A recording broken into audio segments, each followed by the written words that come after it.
Hello hackers, कैसे हैं आप सब लोग। तो आज की नई वीडियो में आपका स्वागत है। तो आज की इस वीडियो में मैं आपको 6 ऐसे लाइनक्स कमांड की प्रैक्टिस करवाऊंगा जो कि हमेशा यूज होता है एंड हमेशा हम यूज में लेते हैं। तो इन कमांड्स को आप ध्यान से समझो। तो हमारा जो पहला कमांड है वो है chmod यानी इस कमांड का मतलब होता है चेंज मॉड्यूल यानी परमिशन देना। अगर हम किसी भी फाइल को परमिशन देना चाहते हैं तो इस कमांड के जरिए हम दे सकते हैं। तो हम कैसे करेंगे तो इसे ध्यान से समझो। तो आप यहाँ पे देख सकते हो मैंने बहुत सारे टूल्स को इंस्टॉल करके रखा है। तो अगर मैं चाहता हूँ रेकॉर्डर नाम के इस टूल के फोल्डर के अंदर जाता हूँ, अगर मैं ls टाइप करके देखता हूँ तो यहाँ पे आपको बहुत सारे टेक्स्ट शो होंगे। तो आप यहाँ पे व्हाइट कलर की जो टेक्स्ट आप देख रहे हो ये एक फाइल है जिसे हम रन कर सकते हैं, लेकिन इसके पास कोई परमिशन नहीं है। यानी जो ब्लू कलर के टेक्स्ट आप यहाँ पे देख सकते हो ये फोल्डर है। तो अगर हम इस डॉग नाम के फाइल को रन करना चाहते हैं तो इसे हमें एग्जीक्यूटेबल परमिशन देनी होगी।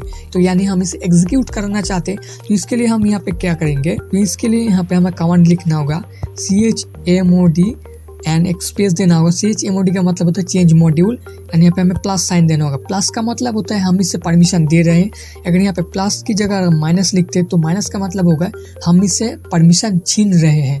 तो यहाँ पे हम प्लस देंगे। प्लस देने के बाद यहाँ पे हम x लिखेंगे। तो x का मतलब होता है एग्जीक्यूटेबल परमिशन एंड अगर हम यहाँ पे r लिखते हैं तो r का मतलब होगा रीड परमिशन।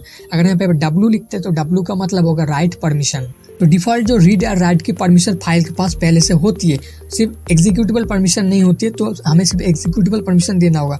अगर हम यहाँ पे डॉग लिखेंगे तो सिर्फ डॉग नाम के फोल्डर को ही एग्जीक्यूटेबल परमिशन मिलेगी। हाँ, लेकिन अगर आप यहाँ पे डॉग की जगह हम यहाँ पे स्टार लगा देते तो इस रेकॉन डॉग नाम के फोल्डर के अंदर जितने भी फाइल्स होगी उन सारे फाइल्स को एग्जीक्यूटेबल परमिशन मिल जाएगी। जैसे मैं एंटर पर क्लिक करके ls टाइप करके देखता हूँ एंड यहाँ पे देख सकते हो डॉग लाइसेंस या requirement.txt। तो ये जो फाइल है इसका जो कलर है वो चेंज हो चुका है, कलर ग्रीन हो चुका है। जिसको भी आप एग्जीक्यूटेबल परमिशन दोगे उसका जो कलर चेंज होकर वो ग्रीन हो जाएगा। तो अब जो हमारा दूसरा कमांड है वो है apt remove। तो देखो apt remove कमांड क्या है। अगर आप apt कमांड के जरिए किसी भी टूल को इंस्टॉल करते हो तो apt remove कमांड आपको उस टूल को डिलीट करने की ताकत देता है। तो मैंने लाइनक्स कमांड पार्ट 2 वीडियो में आपको apt कमांड के जरिए nmap नाम के एक टूल को इंस्टॉल करके दिखाया था। तो मैं इस टूल को रिमूव करना चाहता हूँ तो हम क्या करेंगे, यहाँ पे हमें लिखना होगा apt remove nmap। तो जैसे आप लिख के एंटर मार देते हो तो इस टूल को ये रिमूव करने के लिए आपको पूछ रहा है यस या नो। अगर आप वाई लिख के एंटर मारते हो तो इस टूल को ये रिमूव कर देगा, लेकिन मैं रिमूव नहीं करूँगा, मैं नो लिख के एंटर मारूंगा। अब जो हमारा तीसरा कमांड है वो है apt ऑटो रिमूव। अब देखो ये apt ऑटो रिमूव कमांड क्या करता है। अगर आपके टर्मक्स के अंदर कोई भी उल्टा पुल्टा चीज़ें डाउनलोड है, उल्टा पुल्टा पैकेजेस फाइल्स वगैरह डाउनलोड है जिन्हें टर्मक्स को ज़रूरत नहीं है, तो यहाँ पे अगर आप apt auto remove auto remove लिख के एंटर मारते हो तो ये उन सारी चीज़ों को डिलीट कर देगा जिसको टर्मक्स की ज़रूरत नहीं है। तो यहाँ पर देख सकते हो फिलहाल दिखा है 0 अपग्रेड 0 न्यूली इंस्टॉल 0 रिमूव। तो अब जो हमारा चौथा कमांड है वो है do u space negative sh।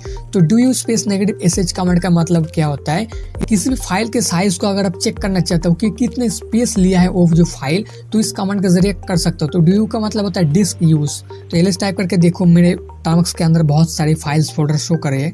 तो अगर मैं एप सोसाइटी नाम के इस फाइल को चेक करना चाहता हूँ कि इसकी साइज कितनी, तो मैं यहाँ पे क्या करूँगा do u नेगेटिव sh लिख के यहाँ पे इस फाइल का नाम दे दूंगा। जैसे मैं एंटर मारूंगा तो यहाँ पे शो कर रहा है ये 53 MB का है। तो इस फाइल का जो साइज है वो 53 MB है। तो अब जो हमारा पांचवा लाइनक्स कमांड है वो है sudosu। sudosu का मतलब क्या होता है, sudosu का मतलब होता है सुपर यूजर 2, कि हम सुपर यूजर परमिशन मांग रहे हैं अपने टर्मिनल से। तो अगर हम यहाँ पे sudo लिख के एंटर जैसे मारेंगे तो हमारे टर्मक्स को रूट परमिशन मिल जाएगी। जैसे मैं एंटर मारूंगा तो यहाँ पे हैशटैग आ गया, आप देख सकते हो यहाँ पे एक हैशटैग आ चुका है। तो आपको टर्मक्स को सिर्फ रूट परमिशन मिलेगी, रूट सेल नहीं मिलेगा, रूट परमिशन। तो ये काली लिनक्स के अंदर रूट सेल होता है तो वो आपको मिलेगी, लेकिन टर्मक्स के अंदर सिर्फ रूट परमिशन मिलेगी। टर्मक्स के अंदर अगर रूट सेल लेना चाहते हो तो आपको यहाँ पे tsu लिख के एंटर मारना होता है, तभी आपको रूट सेल मिलेगा। tsu पैकेज को पहले डाउनलोड करना होगा आपको, पैकेज इंस्टॉल tsu लिख के इस tsu पैकेज को डाउनलोड कर सकते हो, लेकिन आपका डिवाइस अगर रूटेड है तभी आप इस कमांड को यूज कर सकते हो। तो अब जो हमारा छठा वाला कमांड है तो वो क्या है, वो है cat कमांड। तो देखो cat कमांड क्या करता है, अगर आप किसी भी फाइल के अंदर देखना चाहते हो तो इसके अंदर क्या है, आखिर कौन सा कंटेंट लिखा हुआ है, कौन सा कंटेंट या फिर कौन सा कोड लिखा हुआ है, तो आप इस cat कमांड के जरिए उसे देख सकते हो। तो अगर मैं temp.py नाम के इस फाइल को चेक करना चाहता हूँ इसके अंदर आखिर लिखा क्या हुआ है, तो मैं क्या करूँगा, तो यहाँ पे लिखूंगा कैट स्पेस देख के इस फाइल का नाम दूंगा। तो यहाँ पे देख सकते हो यहाँ पे कैट कमांड ने अपना काम कर दिया। यहाँ पे शो कर रहा है tame.py नाम के फाइल के अंदर यहाँ पे इतनी सारी कोड लिखा हुआ है। तो ये सारी कोड्स थे। तो आई होप आज की जो लाइनक्स कमांड की वीडियो है आपको समझ में आ गई होगी।